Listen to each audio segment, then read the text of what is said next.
بسم اللہ الرحمن الرحیم۔ تمام دوستوں کو جمعہ مبارک۔ مسلمانوں کے لیے جمعے کی خاص اہمیت ہے۔ ہر مذہب میں ہر دن کی اپنی ایک خاص اہمیت ہوتی ہے۔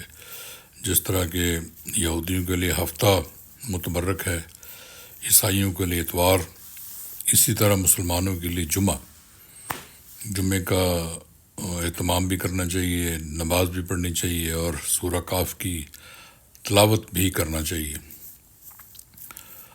تو آج میں اس لیے آپ سے مخاطب ہوں کہ کتنے افسوس کی بات ہے کہ کل صدارتی انتخاب ہو رہا ہے اور پشاور ہائی کورٹ نے ریزرو سیٹ کے معاملے میں اسٹے دیا ہوا ہے۔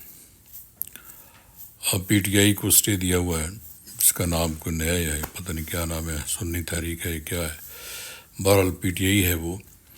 اور آپ نے الیکشن جو ہے وہ کروانے کا فیصلہ کر لیا ہے۔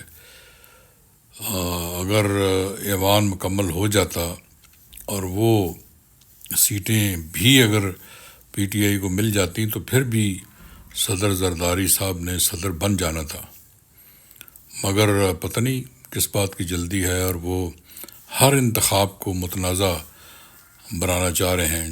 اس سے بیشتر بھی جو اسپیکر، ڈپٹی اسپیکر اور پی ایم اور وزراء اعلیٰ کے انتخابات ہوئے ہیں، میں سمجھتا ہوں وہ سب کے سب ڈسپیوٹڈ ہیں کہ until the decision is not made and that is pending in high court and maybe after that in Supreme Court, then elections will have no value at all۔ تو پتہ نہیں سوچنے سمجھنے والے کہاں ہیں یا کیا محسوس کرتے ہیں، لیکن مناسب یہی ہوتا کہ ان کو بھی ریزرو سیٹیں دے دی جاتی اور پھر آپ الیکشن کروا لیتے۔ جیت تو آپ نے جانا ہی ہے۔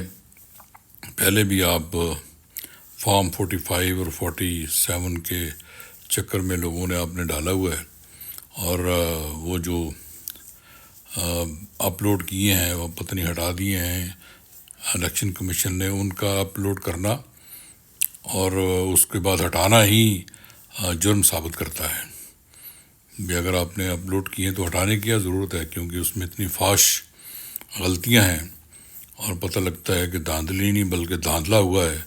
اس کے بعد ان حکومتوں کی یا ان اسمبلیوں کی کیا کریڈیبلٹی رہ گئی۔ میں سمجھتا ہوں کہ آپ سب کے سب بے ایمانی سے اقتدار میں آئے ہیں، اور جب تک آپ اقتدار میں رہیں گے اور جو بھی اختیارات آپ استعمال کریں گے وہ سب غیر قانونی ہوں گے۔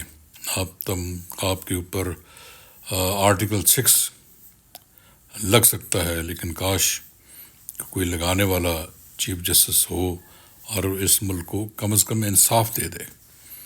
میری یہی گزارش ہے کہ ملک کو کھلونا نہ بنائیں۔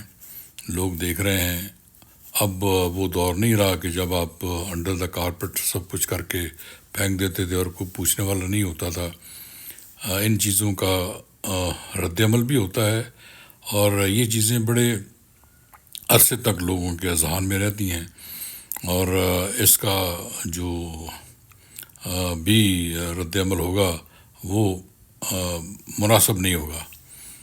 آپ فیئر گیم کھیلیں اور جو جیت جائے اس کو دیں، لیکن اس طرح کی جو بے ایمانیاں ہیں اور فراڈ ہے اور دھوکہ دہی ہے، میں سمجھتا ہوں اس سے آپ کی جو کریڈیبلٹی ہے اس میں پہلے ہی سوالیہ نشان ہے، اب تو بالکل ہی ختم ہو گئی ہے۔